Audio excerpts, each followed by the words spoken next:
Добар ден, почитувани, добре дојдовте во уште една нова телма амбуланта реализирана во соработка со клиничката болница Жан Митрев. Постојат многу причини за болка во рамото. Таа може да се манифестира на најразличен начин. Некои ја опишуваат како упорна болка што проводува, други пак како сензација која што е врзана со жарење. Зошто болката во рамо е повообичаена кај возрастните? Доколку се јави кај помладата популација, врзана ли е најчесто со некаква повреда или пак незгода? Дали болката што потекнува од рамото секогаш ја чувствуваме на тоа место или пак може да се рефлектира на рацете или грбот? За причините, начинот на диагностика и лекување на болката во рамо денеска зборуваме со професор доктор Константин Митев, специјалист по општа хирургија, субспецијалист по травматологија во Жан Митрев клиник. Докторе, добар ден и добре дојдовте во емисијата. Многу луѓе се жалат на болка во рамото, како што споменав на почетокот во најавата, обично постарите лица имаат хроничен проблем со рамото. Кои се најчестите причини за овој проблем? За да започнеме и да даеме некои основни податоци за болката во пределот на рамениот појас, прво треба да ја објасниме анатомијата, односно градбата и морфологијата на рамото, односно на рамениот појас. Самото рамо е изградено главно од три коски, тоа е клучна коска, значи лопатка и проксимален дел или таа горна третина на надлактица, која што го формираат овој рамен зглоб, кој што има една предност, што во неговиот зглоб има можност за огромен опсег на движење. Меѓутоа, од друга страна, недостатокот е што ние така спаѓа во групата на така наречени плитки или неконгруентни зглобови. Односно, овој зглоб е обкружен со голем број на лигаменти, тетиви, мускули, кои што ја го даваат тој соодветен опсег на движење, меѓутоа и поради таа плиткост возможни се почесто оштетувања и најчесто исчашување или изместување од место. Поради тоа, мора да кажеме дека овој специфичен, овој комплексен зглоб зависи, мислам, неговата функција зависи комплетно од целокупната квалитетна активност на сите тетиви, на сите лигаменти и нормално на зглобната раскавица и зглобните површини. Па и оттаму, четирите големи групи во кои што се најчести причини за болка во рамениот зглоб, значи во рамото, можеме да ги поделиме во зависност од тоа кој дел, односно која структура е оштетена во рамениот зглоб. Па така, имаме мал проблем на зглобот. Така, професоре, не слушнав, имавме мал проблем со интернетот, значи споминавте дека во зависност од оној дел од структурата на рамениот појас што е оштетена, ќе се јават различни типови на болки, поради тоа се прави различна класификација, значи можете сега класификацијата да ни ја представите. Да, значи болката може да се јавува според воспаление или така наречени артрит или остеоартрит на зглобот или оштетена зглобна раскавица. Потоа рековме поради нестабилност на зглобот, поради скршеници на зглобот и поради воспаление на мекоткивните структури. Тука спаѓаат воспаление на тетиви, на бурза или тие слузни врекички, кои што представуваат хронична или даваат хронична болка која што ја нарушува или дава еден различен степен на инвалидитет со оневозможен нормален опсег на движење на рамото. Така, сега за сето ова малку подетално. Ајде да започнеме со артрозата, односно остеоартритот. Се работи за иста болест. Артрозата всушност представува оштетување на раскавицата на зглобот. Дали сите ние со старењето ќе го имаме овој проблем? Мора ли сите да се оштети раскавицата? Најчесто од овде оштетувањето на зглобната раскавица представува еден дегенеративен проблем, односно ејджинг процес, значи процес кој што во тек на години доаѓа до размекнување, а потоа до формирање на оштетување, на дефекти, на узури на раскавица кои што хронично предизвикуваат болки. Значи, овој процес се јавува кај сите, нормално, многу повеќе во возрастна популација со процесот на старење, меѓутоа постои голем број од пациенти кај кои што се јавува и во помладата популација.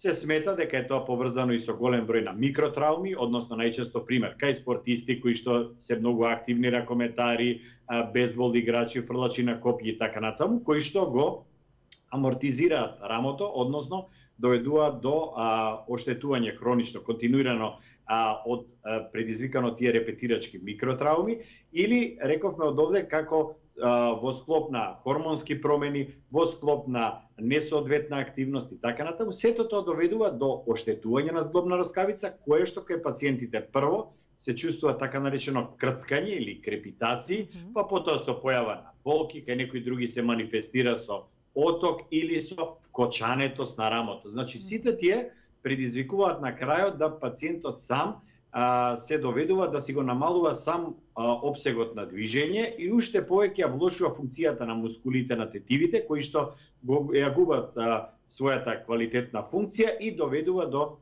погоршување или до влошување на симптомите кај пациентот.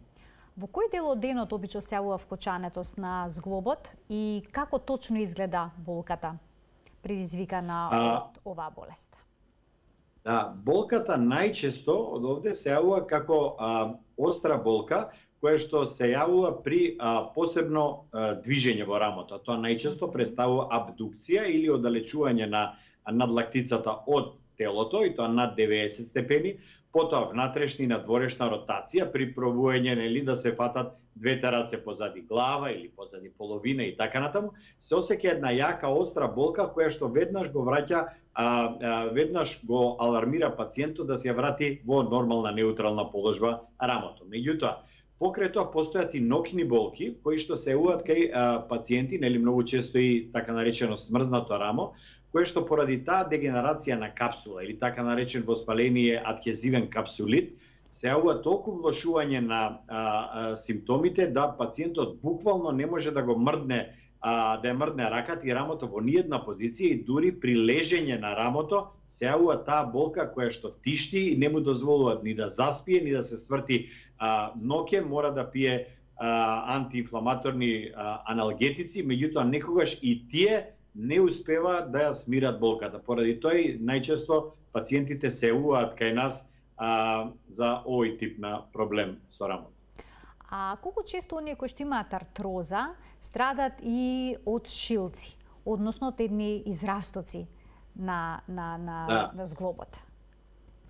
Самото оштетување на зглобна раскавица, таа е таа детериорација или влошување на квалитетот на зглобната раскавица доведува до таложење или така наречена јосификација, хетеротопна на места каде што нормално не би требало да има, доаѓа до формирање на тие шилци, што ги викате.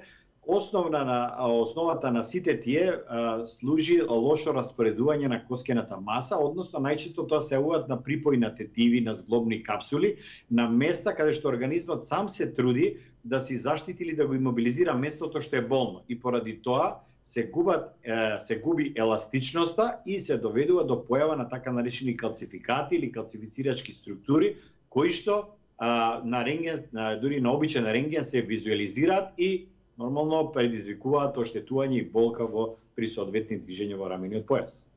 А артрозата дали е почеста кај жените или кај мажите? Видите, тоа е процес на дегенерација. Сега голем број фактори, тоа е мултифакторијална проблем кој што се смета дека жените имаат поголема предиспозиција поради посебно после менопауза, значи во понапредната возраст, и дека они имаат влијание посебно како што се тироидните хормони, потоа андрогените хормони, нели. Битно е да знаеме дека се смета сепак дека покрај генетскиот код на пациентите што имаат ваква болест, што се пренесува од генерација на генерација, многу битна е и активноста на луѓето. Затоа што голем број на пациенти што имаат вакви артрози или болни или смрзнати рамења, имаат најчесто се после во склоп на други заболувања, како што се диабет, како што се проблеми со тироидеа, или луѓе кои што имале мозочен удар прележан, па немаат добра функција во рамениот појас, и они доведуваат до хронични болки поради неактивност и несоодветни вежби или вежби на истегнување во пределот на рамениот појас. Да ги поканим и гледачите да се вклучат во ова петочна телма амбуланта на телефонскиот број 3076 677. Почитувани, добре дојдени се вашите прашања на денешната тема. Еве заедно да го концепираме заедно да ја концепираме денешната емисија. Професор доктор Константин Митев е денешниот гостин во телма амбуланта. Тој ќе даде одговори на сите ваши прашања и дилеми. Докторе, споменавте дека понекогаш се јавува воспаление но на перниче во зглобот, што всушност го намалува триењето помеѓу структурите, помеѓу коските, тетивите и мускулите. Сега, зошто се јавува ова воспаление? Да, значи тоа е веќе втора една посебна група, значи на чести предизвикувачи на болно рамо. Тоа се значи така наречени бурзити или воспаление на слузни врекички, кои што сами добро сте го анализирале проблемот, представуваат подмачкувачи или всушност представуваат врекички кои што го возможуваат подобро клизање или движење на тетивите. Меѓутоа, кај одреден тип на луѓе, поради, па ќе спомнеме хронични микротравми или професионални спортисти или со тек на хронични воспалителни процеси во рамото, доаѓа до нивно воспаление, до појава на нивна оток, до зголемување на течноста на местото каде што се јавува тоа поминување на тие тетиви и доаѓа до јака болка. И тоа е наречено бурзит, таму се овие слузни врекички, најчесто е така наречен субакромиелен бурзит, една изузетна честа диагноза како што пациентите доаѓаат само поради неможност за подигање на раката над 90% и за извршување на нормални ротациони движења во рамениот зглоб, кои што се предизвикани баш буквално од оваа субакромијална бурза. Тука мораме да ги спомнеме од овде и воспаление на омотачите на тетивите. Која најчесто се тетивите на бицепс, значи кои што се во дел, или тетивите кои што прават така наречени тетиви на ротаторна манжетна, односно кои што го извршуваат главните движења на ротација во рамото, и внатрешна и надворешна ротација. Сега ова е интересен феномен, голем број на помлади луѓе, посебно пациенти или да речам спортисти и активни луѓе кои што се занимаваат со спорт со рака, поради хронични микротравми или воспаленија доаѓаат и до покрај воспаление на оваа ротаторна манжетна, таму се група на мускули кои што го извршуваат тие секојдневни активности, се јавува и кинење на тие тетиви и тоа е така наречена повреда на ротаторна манжетна, една многу честа повреда која што денеска се повеќе зема замав и во светот како индикација за хируршки третман. Порано се сметаше дека голем број од овие состојби може да се третираат конзервативно и се третира сигурно преку 90%, меѓутоа денеска посебно кај професионалните спортисти се повеќе хируршки тие артроскопски или така минимално инвазивно ги третираме овие повреди со цел брза санација и враќање во нормални секојдневни активности. Доктор, имаме гледачи кои што очекуваат вклучување во денешната телма амбуланта. Добар ден за првиот од нив. Добар ден. Повелете. Поздрав до докторот. Повелете. Едно прашање имам за него. Имам можда месец дена, не сум појдена на доктор, болка во рамото, посебно ноќе и во легната состојба и раката, мускулот од надворешна страна. Добро. Значи, навечер кога ќе легнете во кревет ја чувствувате болката и при тоа чувствувате и болка на мускулот од надворешната. Добро, што би можело тоа да биде? Ви благодарам за вклучувањето во емисијата. Една линија од рамото кон главата нагоре. Линија. Од рамото кон главата исто чувствувате проблем. Добро. Да. Ви благодарам за вклучувањето, професоре. Можете ли вака телефонски да претпоставите што е проблемот? Да, значи, ова се тие диференцијално диагностички методи и ова за екзактна диагностика. Апсолутно сите пациенти мора да дојдат кај нас на преглед. Зошто? Затоа што овој тип на болка може да биде типично од рамото, со тој класичен остеоартрит, кој што дава внатре на собирање на течност на места кај што не би требало да има, со локализиран оток и нормално притисок врз нервот, кој што дава една парестезија или трнење по рамото се до лактот. Меѓутоа, од друга страна, секогаш на вакви проблеми мора да се направи комплетна евалуација и на вратот, затоа што многу често болките кои што пациентите ги чувствуваат од рамото пропагираат од вратот. Значи таму постојат така наречени дискуси или амортизери помеѓу пршлените, од кои што излагаат покрај нив излагаат корените на нерви кои што одат по цела рака надале. И затоа е многу битно да се направи едно раздвојување дефинитивно дали главниот проблем доаѓа од вратот, односно таа спондилоза што народот е позната или спондилоартроза, или тие дископатии кои што прават една радикулопатија по должината на нервите долж целата рака, дори до прсти, со трнење, со невозможена нормална функција, подигање на раката и така натаму. Од друга страна, болката во рамото апсолутно може да биде и така наречен тој адхезивен капсулит или смрзнато рамо, кој што многу често дава болки во при спиење, значи за време на сон, буквално ги буди пациентите, или втората работа што е битна е тука да се или така наречен субакромиален бурзит. За таа работа треба да се направат соодветни исследувања, а тоа подразбира нели од клинички тестови, па потоа рентгенолошки, нормално денеска модерните магнетна резонанца која што дава комплетна конфирмација на работната дијагноза да биде дефинитивна. Ајде да го слушнеме прашањето на следниот гледач. Добар ден. Добар ден. Повелете. Овде Елвис од Прилеп. Првин поздрав до емисијата, до докторо и до вас, господице. Ви благодарам. Молам. Сакам да прашам, имам проблем со десно рамо и со лева подлактица. Рамото веќе ми е подолго, некаде година и пол до 2, али, како да кажем, поднослива болка. Во сон често знае да ме разбуди, али можам и да вежбам и се. Ама со левава подлактица веќе некаде 3 месеци немам потисок. Предложена ми е PRP метода, за доктором би требало да знае. Така, секако. Сега, дури вчера еден пријател ми предложи дека дураболин да земам, за да ми стегни раскавица, лигаменти, да не се подложувам на операција и такви работи. Сега доктор да каже некоја сугестија. Така, совет за вашиот проблем. Ви благодарам за вклучувањето во програма. Професоре, повелете.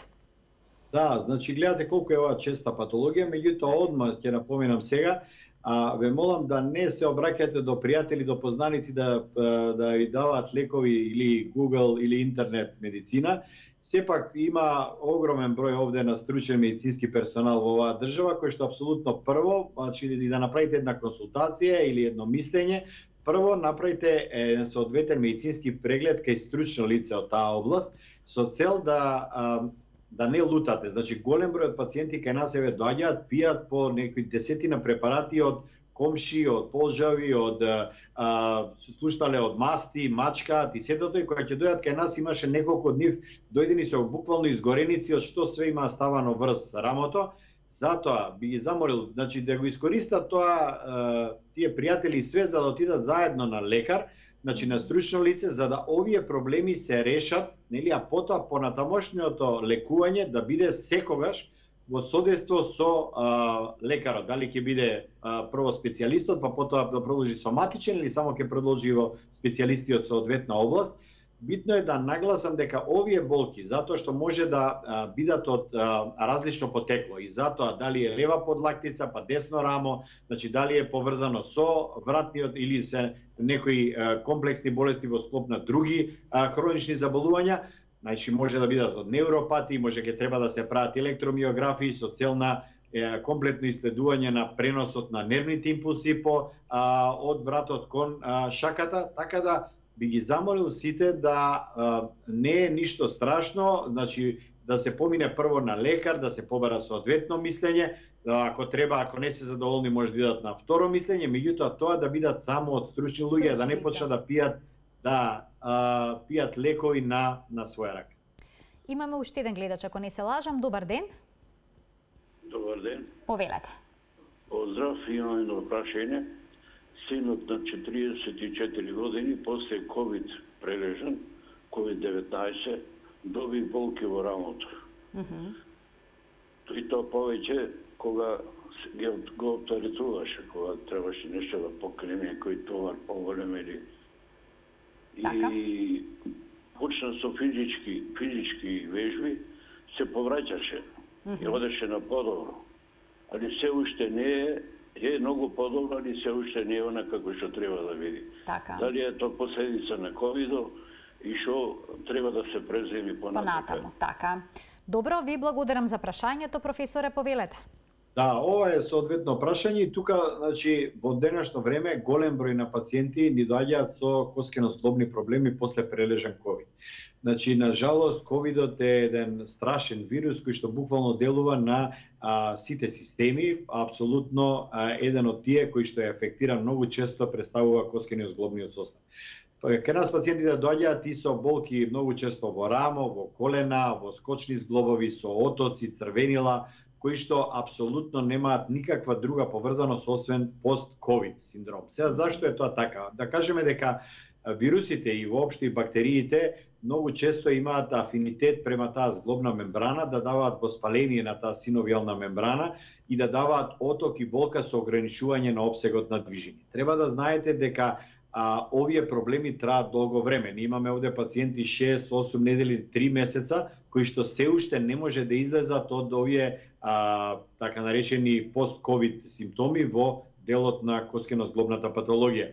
Значи, буквално се прават сите анализи и тестови, тоа е секогаш, тоа е дури еден синдром на таква реактивен артрит, каде што вирусот предизвикува воспаление на таа синовија, на тие омотачи, на тетиви, значи со различни тендинопати. И на жалост, покрај оваа витаминска терапија, бањска терапија, соодветни вежби, на истегнување, со многу, да кажеме, постепено зголемување на функцијата на зглобот, доаѓа до враќање на функцијата. Така да апсолутно да се продолжи со вежби, да биде дел од таа зголемена активност. Меѓутоа, морам да напоменам да пациентите, посебно пост-ковид, треба постепено да го зголемуваат оптеретувањето, затоа што толку се тие афектирани тие зглобни површини да многу нагло или брзо воведување или пробување да се вратиме во секојдневна активност може да направите контраефект, односно да настане брзо појава на голем оток, на воспаление, кое што уште повеќе ќе го ограничи онака слабот движење и слабиот опсек на функционирање на екстремитетот. Така, значи внимателно и постепено и со вежбањето кај пациентите прилежани од ковид кои што имаат ваков проблем. Уште еден гледач ке вклучиме. Добар ден. Добар ден. Во ред, нека се јави повторно, бидејќи не можеме сега да воспоставиме контакт.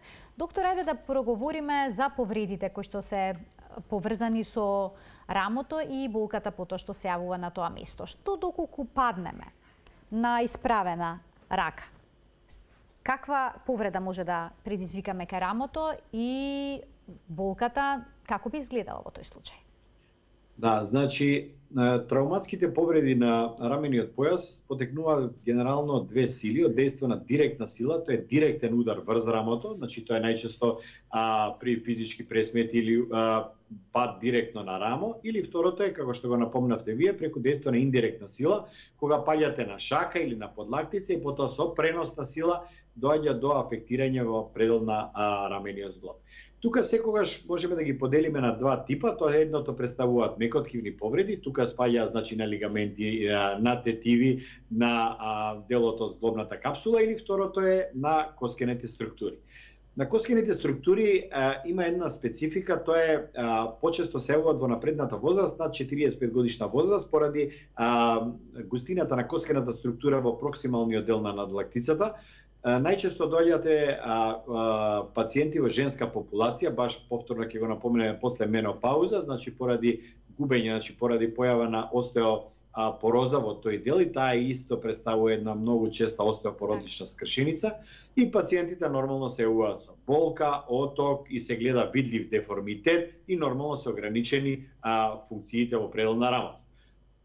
Според механизмот на повреда се прават соодветни иследувања, и тоа е нормално, прво се прави рентген, па потоа се прави компјутерска, и во зависност од така наречено изместување или неизместување на фрагментите на скршеницата, се одлучува дали ќе се оди со гипс, со ортоза, со имобилизатор или нормално ќе се премине кон оперативен третман со апликација на штрафови плочки кои што ќе востануваат нормалната анатомија и морфологија на рамениот зглоб и ќе се врати опсегот на движења во нормал. Од друга страна, мекоткивните најчесто се поврзани со хронични репетирачки повреди или, например, многу често е кај пациенти кои што имаат многу чести исчашувања на рамо, посебно при возење во автобус, кога раката им е горе на држач и при застанување нагло. Застанување нагло на автобусот или на возови, значи доаѓа до излегување на рамото од местото, од лежиштето и доаѓа до многу јака болка, буквално раката виси, и која што додека пациентот итно се јавува ради таа болка, затоа што буквално го шокира и не може да ги обавува никакви активности во рамото, и за таа проблематика потоа следува прво после евалуација, нормално во општа анестезија доаѓа до репонирање или местење на рамото и до апликација на гипсена имобилизација или соодветна ортоза за рамениот појас. Тука ќе пуштиме еден блок реклами, значи една кратка пауза ќе направиме почитување, а веднаш потоа продолжуваме со денешниот разговор. Останете на Телма.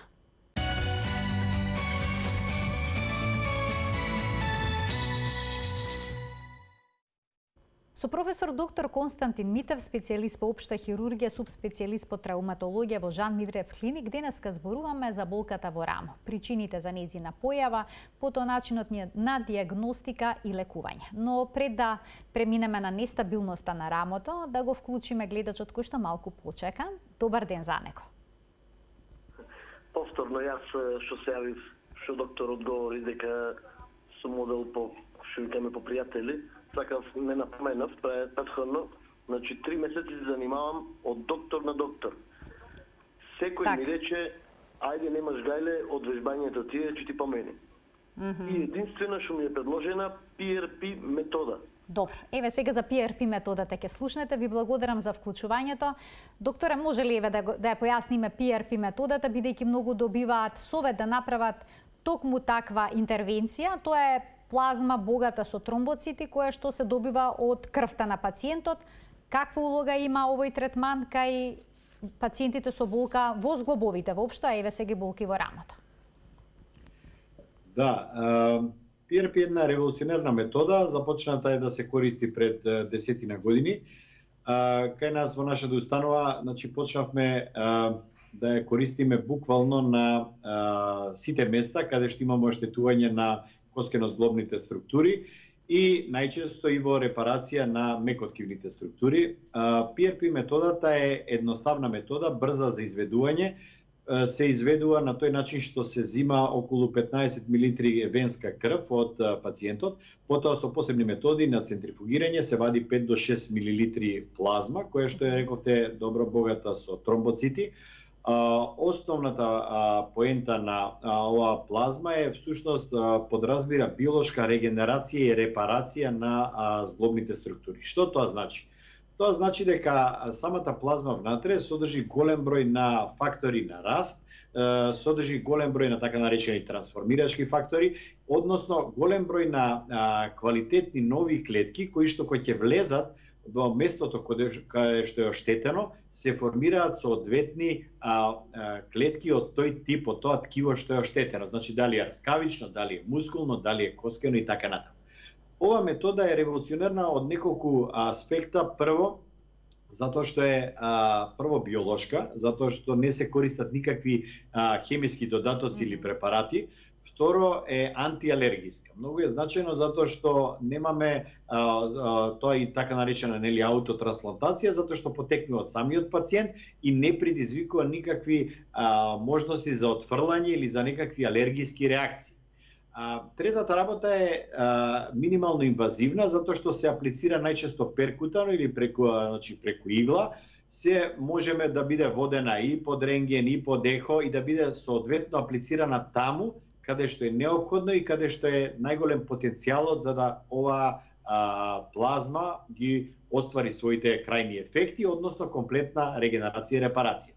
Конкретно кај рамото од овде, таа ја користиме во сите буквално состојби кои што се поврзани со повредите и оштетувањето, тоа значи и во бурзити субакромијални, и во оштетувања, например, во репарации на оштетена ротаторна манжета, значи во мускулни, на место на припои, на искинати тетиви, или во форма на ова ПРП кога се дава, се аплицира во различни форми на остеоартрит и така натаму.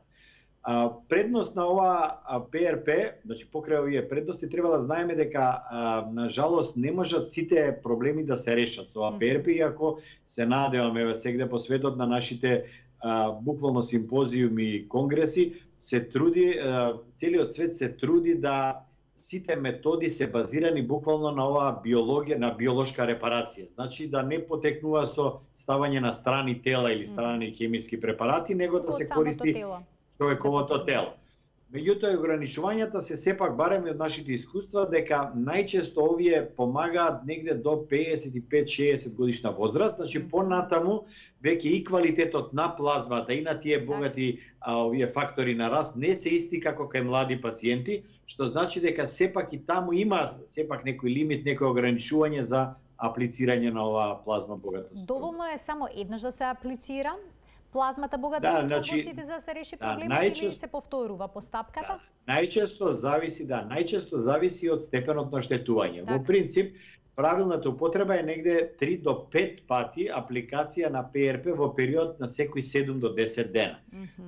Меѓутоа, ефектите дури се гледаат после второто ставање, значи негде кај некои дури кај првото кај младите, меѓутоа второ до трето од овде веќе се гледа дали има ефект. Кај одреден тип, значи дали е еве да кажеме таков тип на оштетување или плазмата со несоодветна, неквалитетна или тој принцип на недоволно истражен методот кој што треба да се соодветно да се третира, кај некои од овде после првата или втората ако не дава ефект, апсолутно после е непотребно да се додаваат тие дози до 5 апликации во рамениот појас. Добив знак дека уште двајца гледачи очекуваат вклучување во емисија. Добар ден за првиот од нив.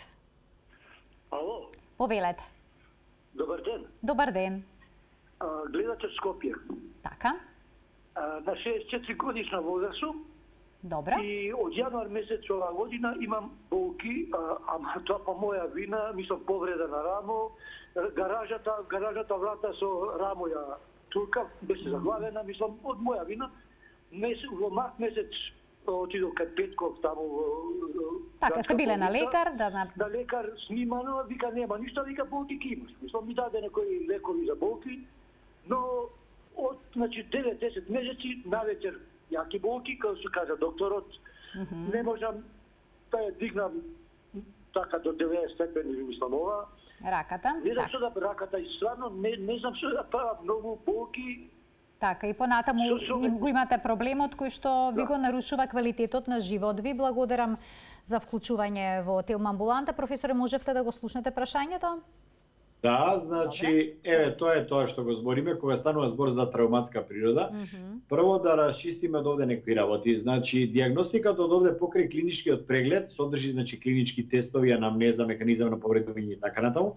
Втора работа е рентген диагностика како, еве, да кажеме, прва алатка која што е најчесто и најлесно достапна. Меѓутоа, доколку проблемите не се санираат или со помош на физикална терапија, со лекови од првиот лекар кој што ви го дава мислењето или не, или да кажеме условно недоволно ви се врати функцијата, следен степен е да одите, значи да се докомплетира ова исследување, односно понатамошната фаза на исследување представуваат магнетна резонанца и или компјутерска томографија. Зашто е тоа така? Затоа што голем број на повреди на овие мекоткивни, посебно значи на бурзити, на ротаторна манжетна оштетена или на било кој од овие мускули кои што може да бидат проблематични или афектирани при таа повреда, на рентген не се гледаат. И тогаш, ако не се евалуираат повредите, апсолутно е неможно и лекувањето. Така да, моја препорака е да дојде да се јави кај нас на преглед, да го патиме на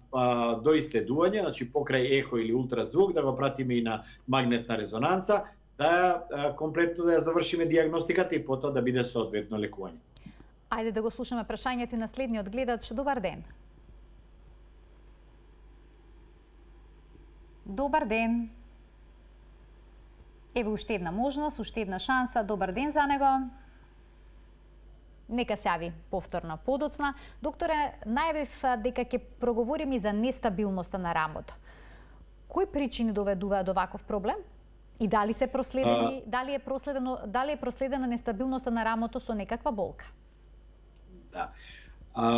Постои, значи, затоа започнавме од овде делот на објаснување на анатомија и морфологија на рамениот зглоб, само поради градбата, значи специфичната градба на овој комплексен зглоб се јавува поради тоа што е така наречено плиток зглоб, односно нема доволна влабнатина, при која што овој зглоб е повеќе заштитен од тие лигаменти, тетиви и мускули, отколку од самите зглобни површини. Кај одреден тип на луѓе, кај некои генетски, кај некои најчесто стекнати со тек на микротрауми, се појавува проблем во оваа зглобна капсула, односно се јавува дефекти на зглобот. Односно, значи пластично да го објасниме тоа, овие две зглобни површини не се затворени во идеален простор, но ги имаат, како да речеме, прозори или делови кои што овозможуваат да еден дел од овде биде нестабилен крајно и кое што овозможува при појака сила или при посебна торзија или лоша поставеност на зглобот при пад или при држење цврсто или така натаму, најчесто при спортски активности, доаѓа до формирање на таа преграда или тој дефект се зголеми и доаѓа до исчашување или до изместување на зглобот. После тој местење или после таа репозиција, на жалост, дефектот во тие мекоткивни структури кои што го ограничуваат зглобот останува најчесто траен или, да кажем, одреден степен кој што нема да зарасне комплетно. И поради тоа е можно во наредни состојби, значи повторно при спортска активност или при било каква посебен тип, да се појави повторно излегување, така наречена појава на нестабилност на зглобот. Односно, зглобот има поголема амплитуда, повеќе има таа комплијанса од него нормален зглоб и можност за повеќе оштетување на таа зглобна раскавица да даваат хронична болка. И најчесто овие пациенти кои што имале еднаш, два пати или повеќе пати исчашување на зглобот, веќе имаат хронична болка поради тоа што е нарушена зглобната раскавица, изгубен е квалитетот, има поголем број на калцификати на тоа место, таа зглобна капсула е полабава, движењата не се соодветни и они се жалат на хронична болка и чувство дека рамото не им е сигурно. Поради тоа, значи, денеска се применуваат методи. Прво, секогаш нели се пробува со физикална терапија, со помош на бањско лекување, со зајакнување на тие мускулни делови, нормално на лигаментарен и тетивен дел. Меѓутоа, доколку тоа не успе, доаѓа до оперативна или хируршка интервенција. Се јавеше, например, последниот пациент, каде што млад 27 годишен пациент веќе после една повреда на 18 години во неколку пати, во неколку наврати рамото му излегува и при обична активност. На крајот доаѓа тука, се констатираше дефект, коскен дефект. Значи многу е битно дали е дефектот на тој зглоб, дали е мекоткивен или е дефект, или е коскен дефект. Па дојде до транспозиција на еден дел, па му ставивме друг дел, значи коскен дел на местото каде што е дефектот, се фиксираше со штрафови и тоа рамо пациентот без никаков проблем. После таа операција добра физикална терапија, соодветно бањско лекување, пациентот се врати во скоро комплетна нормална зглобна функција на рамениот. Докторе, болката што потекнува од рамото, дали секогаш ја чувствуваме на тоа место или пак некога се рефлектира во раката, во грбот?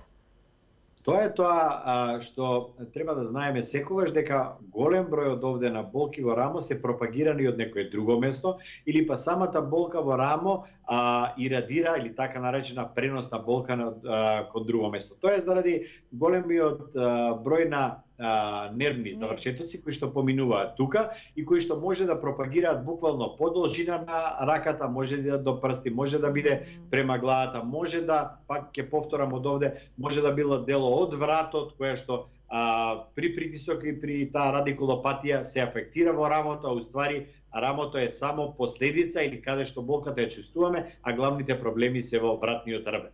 Така да, затоа кажувам од овде, без разлика е сигурно дека голем број од овие од пациенти биле на еднаш на две, меѓутоа не треба да се застанува додека не се најде решение, затоа постојат и различни специјалности, стручни лица од соодветна област за соодветен зглоб, за да си го најдат решението за кое што нормално ќе им се намали овој степен на инвалидитет или нормално хронична болка која што апсолутно ги пациентите ги инвалидизира. Тоа значи дека кога пациент дојде кај вас на преглед, само врз основа на описот на болката не може се постави диагноза. Мора да се направи. Да, вие имате. Да, тоа е исто, тоа го кажувам и на студентите, значи секогаш од овде, значи само врз опис на болка или на анамнеза или на механизам на повреда, вие ќе направите една работна диагноза. И тоа се најчесто 3 или 4 работни диагнози кои што потоа ви се за да дојдете до последната, до дефинитивната, мора врз база на голем број додатни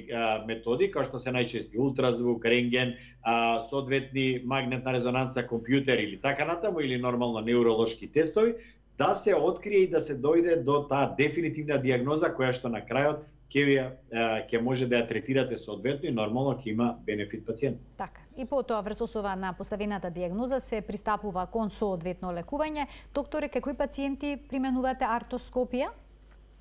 Артроскопија е исто метода, значи јас пак ќе кажам од овде. Секогаш од овде има едно правило кое што им кажувам на пациентите, слушајте го своето тело. Значи, доколку од овде болката се зголемува или се влошува после ден, два, три од почетокот, веќе е време да се појавите на доктор, затоа што на почеток голем број од проблемите може да се третираат неоперативно или конзервативно. Тоа значи дека ние секогаш се трудиме да биде помалку инвазивно за пациентот. Знаете, секоја интервенција или секоја операција си има своји позитивни, нормално има и своји негативни страни или можни компликации, и затоа секогаш се стремиме да прво на почеток се третираме со помош на промена на физичката активност, со мирување, со поставување на имобилизатори, со вежби на истегнување, физикална терапија, еве со методите на ПРП и така натаму. Потоа, доколку тоа не ги даде со очекуваните резултати, во зависност од типот на повредата, во зависност од време траење на болката, тогаш преминуваме кон овие оперативни техники. Предноста на артроскопијата во однос на другите методи е што минимално инвазивно, тоа се влез низ многу мали отвори од 3-4 мм на 2 на 3 места во рамото, каде што тој зглоб се исполнува со течност и со помош на камера, се гледа буквално сите простори кои што дури е тешко да се видат и со други методи, на сегде каде што има оштетување, може во истото време, кога правите диагноза, во истото време да правите и третман или терапија. Тоа значи дека треба да имате соодветна апаратура, соодветни услови, нормално стручен лекар, значи стручен специјалист од таа област, кој што ќе може тие проблеми да ги разреши. Артроскопијата е добра што е еднодневна хирургија, нема хоспитализации долги, тоа се прави во еден ден, пациентот веќе од другиот ден може комплетно да се активира и да се проследи на понатамошна физикална терапија и бањско лекување со цел да се врати функцијата на нормална активност. И имаме сосема малку време до крај. Професор, јас би сакала да им упатите до гледачите неколку совети поврзани со секојдневниот живот, кои што би можеле да спречат болки во рамото и разните деформитети како што ги споменавте. Еве, да почнеме од тука. Лошото држање на телото, односно лошата постура, дали е непријател на рамото? Апсолутно, да. Значи, мора да ви кажеме од овде дека локомоторниот систем е еден сплет на поврзани садови кои што сите делови афектираат, односно интерферираат помеѓу себе, што значи дека деловите и на грбот, на рбетот, на рамото, шаката, лактот или нормално лошата поставеност на телото, значи таа постура од овде, сето тоа има афинитет или условно да кажеме афектира врз нормалната функција на рамениот појас. Меѓутоа, мора да кажам дека малце повеќе треба да посветат внимание и родителите на децата, за да им обрнат внимание прво на држењето на телото, потоа на вежбите кои што најчесто во наше време беше многу поразлично. Физичкото воспитание се сметаше како апсолутно предмет кој што е дури многу побитен од другите предмети, затоа што физичкото здравје, нели исто како и менталното здравје, заедно функционираат како едно. Не може да бидете нели физички неактивен, а да бидете комплетно здрав. Значи подразбира дека се поставува физичкото образование за жал. Проблемот од овде е дека и вежбите што се прават и најобичните вежби кои што би требало нормално во тек на денот да бидат 10, 15, 20 минути се прават несоодветно, на брзање, само површно, без соодветно истегнување на мускулите и после затоа се доведуваат при такво лошо вежбање на долг рок доведуваат до почести повреди, до хроничен замор, до лошо разраснување, да кажеме условно, или на лошо формирање на тој лигаментарно тетивен дел, кој што нормално и во предел на рамото, но и во предел на сите зглобови доведува до оштетена зглобна функција. Јас само ќе нагласам дека нели животот е движење, движење е живот. Мора да знаете дека сите зглобови се направени за да бидат активни.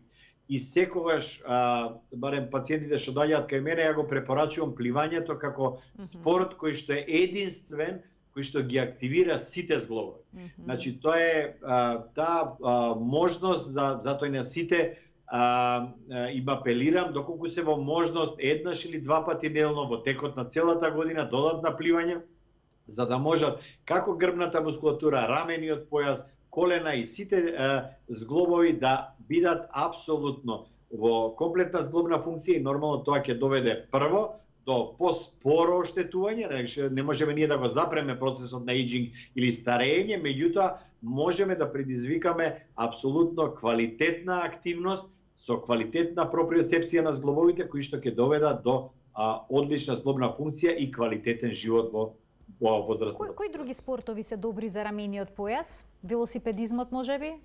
И кои не се добри? Кои не се добри? Да речеме тенисот, кошарката, одбојката, како влијаат на рамениот појас? Одма да ви кажам, не постои лош спорт за одреден зглоб. Постои само лошо вежбање. Значи, секој спорт од овде, значи, доколку вие имате соодветно истегнување на мускулатура, на тетива, на лигаменти, пред било каква активност, апсолутно ќе доведете до тој ворминг ефект го допринесе да повредите или оштетувањата бидат минимални. А од друга страна ќе доведат до појачување на квалитетот на сите структури, посебно на зглобната капсула, кои што ќе доведат до квалитетно и безболно обавување на сите активности. Проблемот е кај нас што, например, голем број на спортисти, пример ракометари или не знам тенисери, буквално вежбаат со една рака, другата рака им е комплетно запоставена. Па имаме еднострана мускулатура со континуиран спазам на паравертебрална, на една мускулатура многу развиена, другата страна многу послабо развиена, па имаме после девијација и на рбет, имаме оштетување зашто несоодветно е положбата на екстремитете и така натаму. Значи, само гледате ги спортистите во светот. Најбитно е дека тие, без разлика кој спорт, професионалните спортисти мора да бидат зглобовите активни симетрично. Значи да не работите само со една страна, без разлика што сте дешњак или што играте само со тенис со една рака, мора паралелно да работи другата рака за да таа цела мускулатура биде соодветно развиена. Професоре, ви благодарам за денешното гостување и за овој интересен разговор во кој што ни откривте многу работи поврзани со болката во рамениот појас, во рамото и начинот на дијагностика и лекување. Се надевам дека ќе се видиме повторно во Телма амбуланта. Благодарам и на вас. Поздрав до гледачите. Почитувани, ова беше се во денешната Телма амбуланта, реализирана во соработка со клиничката болница Жан Митрев. Ви благодарам за вниманието со кое што не следевте. До гледање.